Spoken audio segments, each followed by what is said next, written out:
श्री रामकृष्ण लीला प्रसंग स्वामी शारदानंद जी द्वारा लिखित पाठ संख्या 139।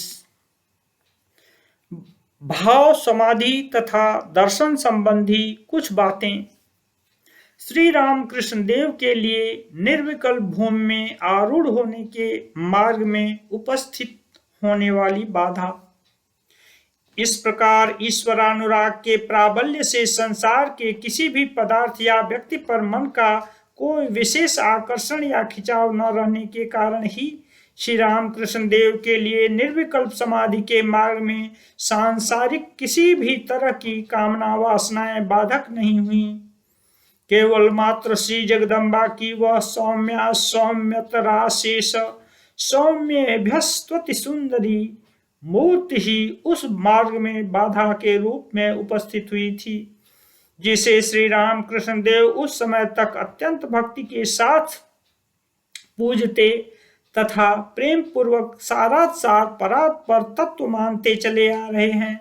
श्री रामकृष्ण देव कहा करते थे, जो ही मैंने अपने मन को चारों ओर से समेट लिया, तत्काल ही माँ की मूर्ति मेरे सम्मुख आकर खड़ी हो गई।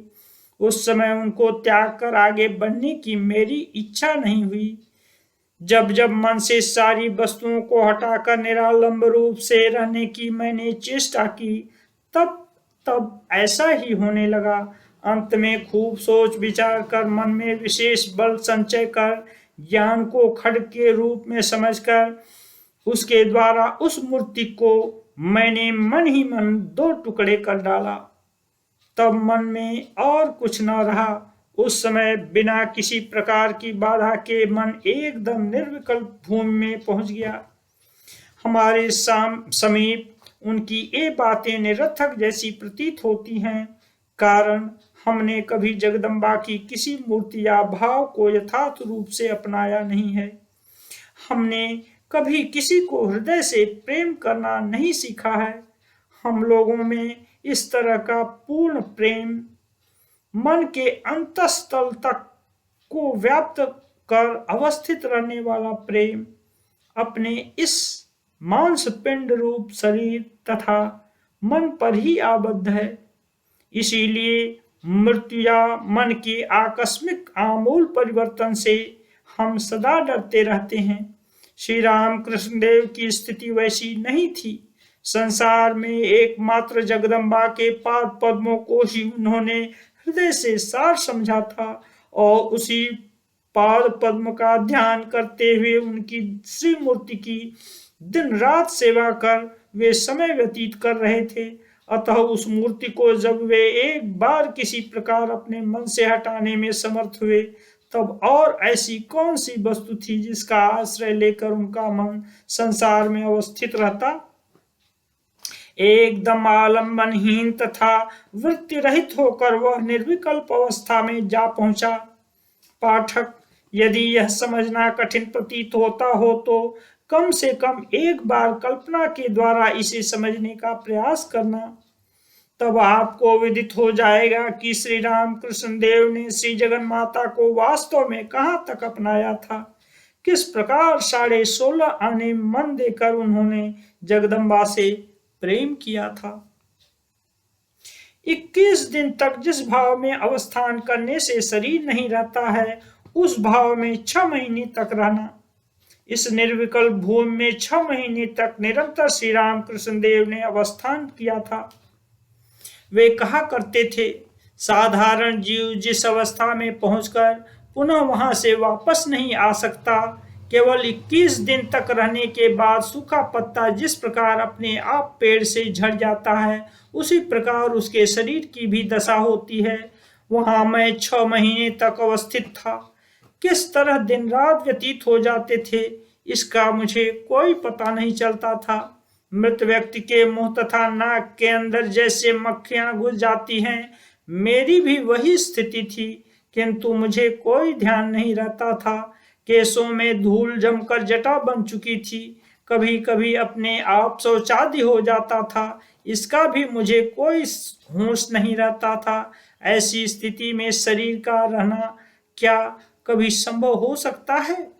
तभी मेरा शरीरांत हो जाता। किंतु उस समय एक साधु का आगमन हुआ था। उसके हाथ में रूल जैसा एक छोटा सा डंडा था।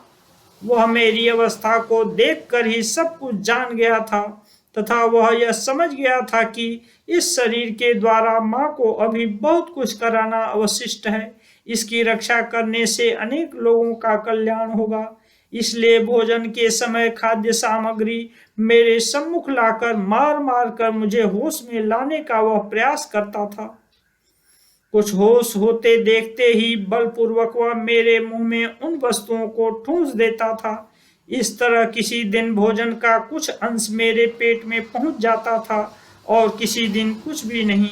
इस तरह 6 महीने व्यतीत हुए थे। तदनंतर उस अवस्था के चले जाने के कुछ दिन बाद माँ की यह वाणी मुझे सुनाई पड़ी, अरे तू भावमुखी रह, लोक शिक्षा के लिए तू भावमुखी रह। उसके पश्चात मुझे रक्त आंव का रोग हो गया। पेट में ऐंठन तथा घोर यातना होने लगी। इस प्रकार रोगग्रस्त हो प्राय 6 महीने तक कष्ट भोगने के बाद तब कहीं धीरे धीरे शरीर की ओर मेरा मन आकृष्ट होने लगा। साधारण मानव की तरह चेतना का संचार हुआ, अन्यथा रह रह कर मेरा मन अपने आप दौड़कर उस निर्विकल्प स्थिति में पहुंच जाया करता था।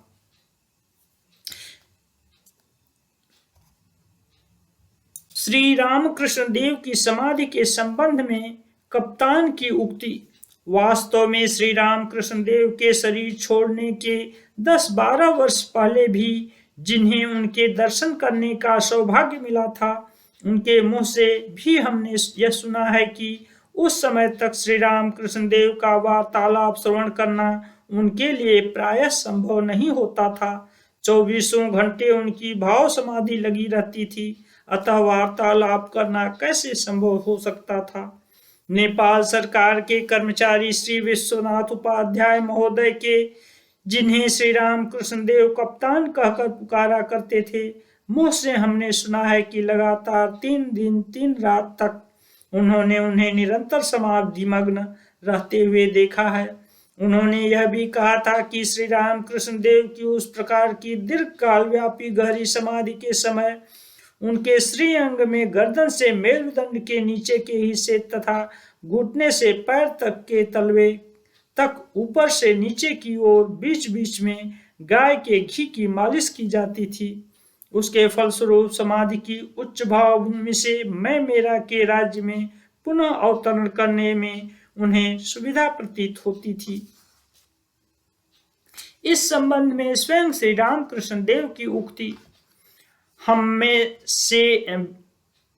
हमसे भी कई बार श्री रामकृष्ण देव ने स्वयं कहा है। यहाँ के मन की स्वाभाविक गति ही ऊपर की ओर यानी निर्विकल्प भूमि की ओर है। समाधि लगने पर वह पुनः नीचे नहीं उतरना चाहता।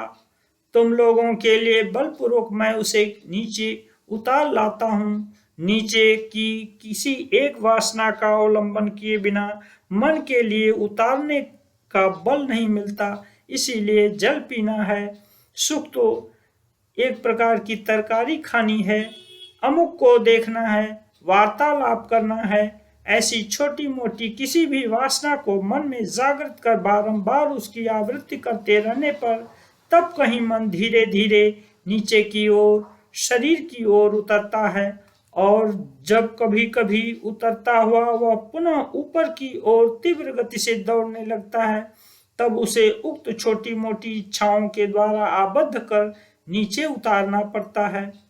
अत्यंत अपूर्व घटना है। उनकी इन बातों को सुनकर स्तंभित हो हम बैठे रहते थे और यह सोचा करते थे कि अद्वैत ज्ञान को आंचल में बांधकर जो चाहो सो करो। इस बात का यदि यही अर्थ हो तो हमारे लिए अपने जीवन में उसका आचरण करना कहाँ तक संभव हो सकता है। ऐसी स्थिति में शरणागत हुए बिना हम लोगों के लिए और दूसरा उपाय नहीं है। किंतु उसमें प्रवृत्त होने के कुछ दिन बाद उसमें भी हमें अत्यंत कठिनता दिखाई देती है। उस मार्ग को अवलंबन करने के लिए अग्रसर होने पर भी कभी कभी हमारा दुष्ट मन यह कह उठता है कि मुझसे श्री राम कृष्ण देव सबसे अधिक प्यार क्यों न करेंगे? नरेंद्रनाथ के प्रति उनका जितना प्यार है उतना प्यार उनका मुझ पर क्यों न होगा? मैं उनसे किस अंश में छोटा हूं? इत्यादि। अस्तु, इस विषय को अब यहीं रहने दिया जाए, क्योंकि प्रस्तुत विषय में हमें अग्रसर होना है।